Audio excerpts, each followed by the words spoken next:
আসসালামু আলাইকুম। আজকে আবার একটা ব্লগ নিয়ে আসলাম। ব্লগে শুরুতেই তো দেখতে পেলেন যে পদ্মা সেতু পার হচ্ছি। আর এটা হচ্ছে ঈদের ৩-৪ দিন পর একটা দাওয়াতে গিয়েছিলাম পিরোজপুর। তো সেখান থেকেই আর কি ভিডিওটা করা, আর শেয়ার দিতে পারিনি, তো আজকে দিলাম, দেখতে থাকুন। এটা হচ্ছে আমরা পিরোজপুরের উদ্দেশ্যে রওনা হলাম। যেহেতু পিরোজপুর যাব, খুলনা, বরিশাল, পিরোজপুর এগুলো সব একই জায়গা যেহেতু, তো এই ডিস্ট্রিক্টগুলো যাওয়ার সময় কিন্তু পদ্মা সেতু পার হয়ে যেতে হয়, পদ্মা সেতুর উপর দিয়ে। তো পদ্মা সেতুটা আর কি দেখতে পেলেন যে পদ্মা সেতুর এখান দিয়ে আমরা যাচ্ছি। তো দেখুন রাস্তাঘাটগুলো কিন্তু খুব সুন্দর। আসলে যারা এই পিরোজপুরের মাওয়ার রাস্তাগুলো বা পদ্মা সেতুর রাস্তাগুলো যারা দেখে নেই তারা কিন্তু বুঝতে পারবে না যে আমাদের দেশে, বাংলাদেশের যে রোডগুলো যে কত উন্নত হয়েছে, কত সুন্দর। যারা এখানে গিয়েছে, এই রাস্তাগুলো দেখা হয়েছে, তারা কিন্তু আইডিয়া আছে তাদের যে কত সুন্দর। তো দেখতে থাকুন যে অনেক সুন্দর। এখন কিন্তু প্রত্যেকটা গ্রামের যে ট্রাভেলিং যে রাস্তাটা ঢাকার সাথে যে জয়েন করা যে রাস্তাগুলো, এই রাস্তাগুলো কিন্তু খুবই উন্নত হয়েছে। হয়তো বা এই জন্যই গ্রামের মানুষ এত সহজে ঢাকায় আসতে পারে, আবার ঢাকা থেকে গ্রামের মানুষ গ্রামেও যেতে পারে। এই জন্য হয়তো বা এত সুন্দর করার জন্যই খুব সুন্দর হয়েছে যাতায়াতের রাস্তাগুলো।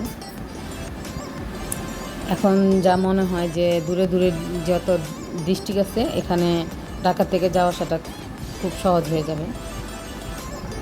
তো আমি তো অনেক দিন পর গেলাম, আমাদের তো তেমন একটা যাওয়া হয় না, যেহেতু আমাদের গ্রামের বাড়ি নাই, আবার থাকলেও যাওয়া হয় না, তেমন একটা যাই না। তো গ্রাম দেশ দেখার উদ্দেশ্যে আর কি বিশেষ করে আরও যাওয়া। দাওয়াতটা যেন মনে হলো যে দাওয়াতের সাথে একটু ঘোরাফেরাও হলো, দেশ গ্রামটা একটু দেখা হলো। তাই যে আমরা দোলা এক্সপ্রেস যে বাস, আমরা এটাতে গিয়েছিলাম। আমি তো বাসের মধ্যে বসেই করছিলাম ভিডিও। দেখুন যে কি সুন্দর 2 লেনের রাস্তাটা কত সুন্দর দেখেন। প্রত্যেকটা রাস্তায় 3 লেন 4 লেন করে এরকম করে করা। আর নদীর ওপর দিয়ে যখন যায় ব্রিজগুলো যে এত সুন্দর করে বানানো, খুবই ভালো লাগে। তো যারা গ্রাম দেশের মানুষ যারা দেখবেন আমার ভিডিওটা, তাহলে বুঝতে পারবেন যে আপনাদের তো আইডিয়া আছে যে কেমন। তো যাই হোক, এই তো দেখতে থাকুন আর আমার পাশে থাকবেন, আমার চ্যানেলটা সাবস্ক্রাইব করবেন। যারা সাবস্ক্রাইব করে রেখেছেন তাদেরকে অসংখ্য ধন্যবাদ। আর যারা এখনও সাবস্ক্রাইব করেননি, আপনাদের কাছে অনুরোধ রইল, প্লিজ একটু আমার চ্যানেলটা সাবস্ক্রাইব করে দেবেন। খুব সুন্দর।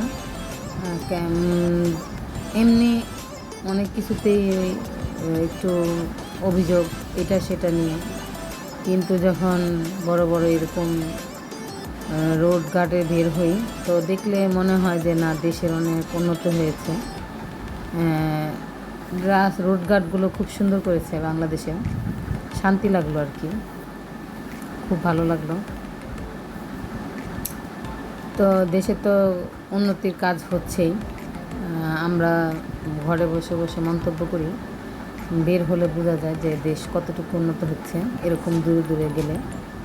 তো যাই হোক, এই যে দেখতে থাকেন। এটা আমরা পদ্মা সেতু পার হয়ে আর কি যাচ্ছি। আর এই যে দেখতে পাচ্ছেন যে বিভিন্ন জায়গায় এসে দেওয়া লিখে রাখছে যে কত কিলোমিটার আর বাকি, কোন জায়গাগুলো আমরা ছেড়ে যাচ্ছি বা কোন জায়গায় আমরা ঢুকতেছি, সেই লোকেশনগুলি দেওয়া। খুব সুন্দর করে করা, আমার খুব ভালো লাগছে। প্রত্যেকটা রোড, প্রত্যেকটা রাস্তা, আমি তো রাস্তাঘাট দেখেই আমি অস্থির হয়ে গেলাম, পাগল হয়ে গেলাম যে এত সুন্দর বাংলাদেশের রাস্তাঘাট এত সুন্দর করে ফেলছে। তো এই যে দেখলেন যে বঙ্গবন্ধুর ছবিটা দেখতে পেলেন, ওনার এখানে প্রতিক্রিয়া দেওয়া যে গোপালগঞ্জ আর কি, গোপালগঞ্জের রাস্তার যে শুরু থেকে যে প্রথম যে শুরু, সেখান থেকেই ওনারা এক জায়গায় জায়গায় এরকম বঙ্গবন্ধুর কিছু কথা বা উক্তিগুলো দিয়ে দিয়ে ওনার ছবি দিয়ে দিয়ে লাগানো। তো ঢুকলেই যারা গোপালগঞ্জ গিয়েছেন দেখলেই বুঝতে পারবেন, ঢুকার সাথে সাথেই দেখা যায় ওনার সেগুলো। আর জায়গা জায়গায় লেখা পথ চেনার জন্য সুন্দর মতো। গাছ পুরো রাস্তা জুড়ে শুধু গাছ আর গাছ, বড় বড় গাছগুলো। এই গাছগুলোর জন্য মনে হচ্ছে যে আরও ভালো লাগছিল, যে আমরা কিন্তু অনেক গরমের মধ্যে গিয়েছিলাম, যে গরমটা আর কি পড়ছিল সেই গরমের মধ্যে। তো এত গরম থাকার পরেও খারাপ লাগেনি গাছগাছালির জন্য। এই রাস্তাগুলোর মধ্যে কিন্তু খুব বাতাস। আমরা যে বাসে গিয়েছিলাম, বাসের মধ্যে বাতাস ছিল, খোলামেলা ছিল, খুব ভালো লাগছিল, খারাপ লাগেনি একটু। জার্নিটা খুব খুব ভালো লেগেছে, কিন্তু একটু লং জার্নি হয়ে যায়, এই জন্য একটু খারাপ লাগছিল। যে আবার ওখানে যদি থাকা হতো তাহলে হয়তো একটু রিল্যাক্স করা যেত, পরে আবার ব্যাক করার সময় তেমন একটা খারাপ লাগতো না। কিন্তু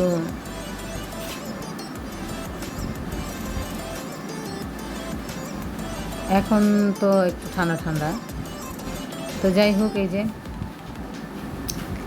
এটা আমরা তো গেলাম পিরোজপুরটা কিন্তু অনেক দূর।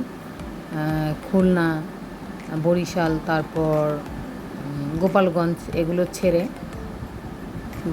আমরা যখন যাচ্ছিলাম তো সোজা পিরোজপুরটা সোজা পড়ে, আর হাতের বামে পড়ে গোপালগঞ্জ। তো পিরোজপুর যাওয়ার পর পিরোজপুরও গিয়ে একটু সারপ্রাইজ হয়ে গেলাম, যে ওখানে গিয়ে জানতে পেলাম যে ওখানে সাইদি হুজুরের সমাধি। ওনার বাড়ি, গ্রামের বাড়ি পিরোজপুর।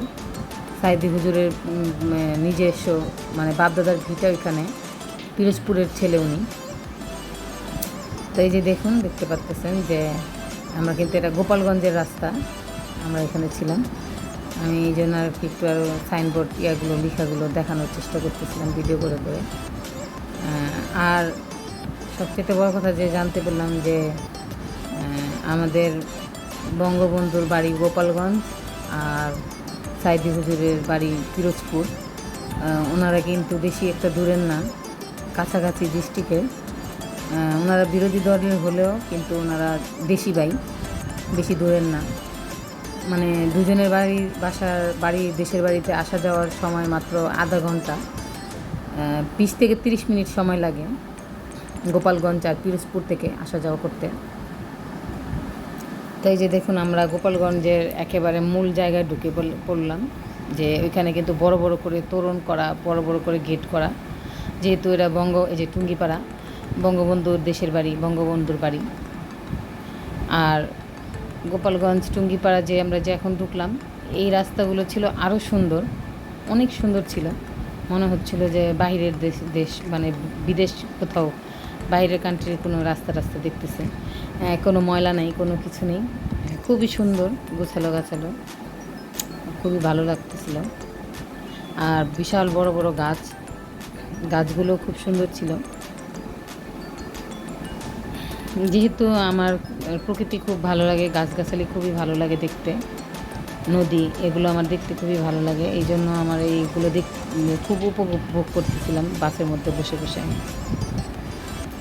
তো এই যে দেখুন, আমরা কিন্তু টুঙ্গিপাড়ায় চলে আসছি। এটা টুঙ্গিপাড়ার মেন যে রোডটা, মানে শহর, টুঙ্গিপাড়া শহরটা, এই শহরের সাইডে আমাদের বাসটা একটু থামলো। এখানে আমাদের একটু বিরতি ছিল। তো এখান থেকে আবার আমরা কিছু দূর সোজা চলে গেলাম, আর টুঙ্গিপাড়া বাম সাইড দিয়ে, টুঙ্গিপাড়া বঙ্গবন্ধুর যে সমাধি ওইখানে, পিরোজপুরের সোজা, আর বাম দিকে বঙ্গবন্ধুর সমাধি, বঙ্গবন্ধুর দেশের বাড়ি, বাসস্থান আর কি, যে আর এটা তো পুরোটাই গোপালগঞ্জ ঢুকতেই পুরো দেশের বাড়িটাই। তো এই যে টুঙ্গিপাড়া আর পিরোজপুর, গোপালগঞ্জ এই জায়গাগুলো কিন্তু একেবারে কাছাকাছি, 20 মিনিট 30 মিনিটের দূরত্ব, বেশি একটা না। আর এটা হচ্ছে মধুমতি নদী, এই যে দেখুন মধুমতি নদীটা আমরা একটু দেখলাম। এই তো আমরা এখন সোজা একেবারে পিরোজপুরের উদ্দেশ্যে পিরোজপুরের রাস্তায় ঢুকে পড়লাম। আর পিরোজপুরের রাস্তায় ঢুকতে একটুখানি এই রাস্তাটা যখন ঢুকলাম সোজা রাস্তাটায়, তখন একটু আমাদের একটু খারাপ লাগছে যে রাস্তাটা একটু অন্যরকম ছিল, যে মানে এক লেনের রাস্তার মতন। রাস্তাটা বেশি সরু না, বেশি চওড়া না, চিকন ছিল। তো যখন একটা বাস যায় বা আরেকটা বাস আসে, তখন একটু রিস্ক ছিল। আমরা কয়েকবার হোঁচট খাই আমাদের বাসে, আমাদের বাসের ড্রাইভার কয়েকবার ইসে হয়েছে। তা আমাদের খুব ভয় লাগতেছিল। এভাবেই নাকি হয়, এভাবে আসা যাওয়া করতে হয়। যে দেখেন, আর এই যে একটা বাস আসলো আর আমাদের বাসটা থেমে গেল। আর খুব রিস্ক ছিল, আমি অনেক ভয় পাইতেছিলাম। এই রাস্তাটা নাকি এভাবেই চলাফেরা করতে হয়। আর ম্যাক্সিমাম টাইম এই রাস্তায় মানে মাসের মধ্যে 5-6টা নাকি অ্যাক্সিডেন্ট হবেই। আর আমরা যখন যাচ্ছিলাম আমাদের যাওয়ার কিছুক্ষণ আগে একটা বাস অ্যাক্সিডেন্ট করছিল। তো আমাদের বাসের সামনেই ওই যে লোকটার উপরে অ্যাক্সিডেন্ট হয়, ওই লোকটা আমাদের বাসের সামনেই ছিল, আমরা দেখতে পেলাম। তো আমাদের বাসের কন্ট্রাক্টর আবার আমাদের বাসের মধ্যে ওনারে তুলে নিয়ে হসপিটাল নিয়ে গেল। তো এগুলো দেখে একটুখানি মনটা খারাপ হয়ে গেছে, অস্থির অস্থির লাগছে। আমি আবার এগুলো দেখতে পাই না। তো যাই হোক, এই রাস্তাটা আমার ভালো লাগে নাই, একদমই ভালো লাগে নাই। মানে এই জায়গায় ঘুরতে যাওয়ার সব শুরু থেকে শেষ পর্যন্ত সব কিছুই ভালো ছিল, কিন্তু এই জায়গাটা আমার খুবই খারাপ লাগলো। আর মনে হচ্ছিল যে এই জায়গাটা যতক্ষণ ছিলাম যাওয়ার সময় বা আসার সময়, মনে হচ্ছিল যে কতক্ষণ শেষ হবে এই রাস্তাটা, আর বাসায় কি পৌঁছাতে পারবো কি না। খুবই খারাপ লাগতেছিল, যে মনে হচ্ছে যে কেন আসলাম বা কেন বেড়াতে এখানে ঘুরতে আসলাম, তখন একটা আফসোস মনে হয়েছে। তো যাই হোক, আল্লাহ রহমতে আল্লাহ আমাদের সহি সালামত পৌঁছে দিচ্ছে। আমরা ওইখানেও যেতে পারলাম, আবার ব্যাকও করতে পারলাম সুন্দর মতো। তো রাস্তাটা খুবই খারাপ। এই একটাই রাস্তা নাকি পিরোজপুরের রাস্তা যাতায়াত করার, অন্য কোনো রাস্তা নেই, অন্য কোনো ওয়ে নেই কোনো, এখান দিয়ে আসা যাওয়া করতে হয়। আর ওই যে বললাম ওনাদের কাছ থেকে শুনলাম যে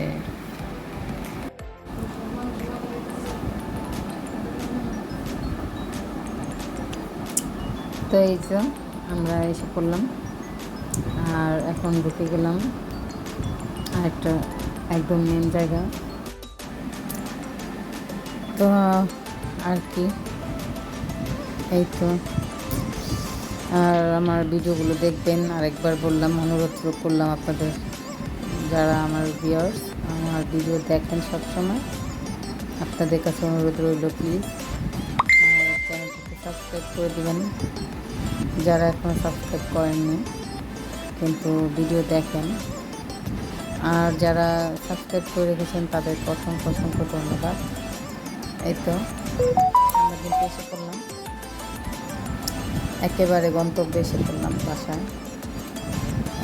দাওয়াতটা খেতে আসলাম। দাওয়াতটা ছিল আমার হাজব্যান্ডের ফ্রেন্ডের বাচ্চার মুসলমানের দাওয়াত, আর কি সুন্নতে খাতনার দাওয়াত। আর দাওয়াতের থেকে বেশি উদ্দেশ্য ছিল আর কি গ্রাম দেশ দেখার, তো সেটাই দেখলাম। তো আজকে পর্যন্তই, অনেক কথা বলে ফেললাম।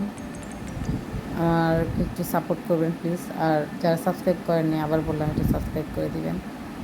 আল্লাহ হাফেজ, আসসালামু আলাইকুম।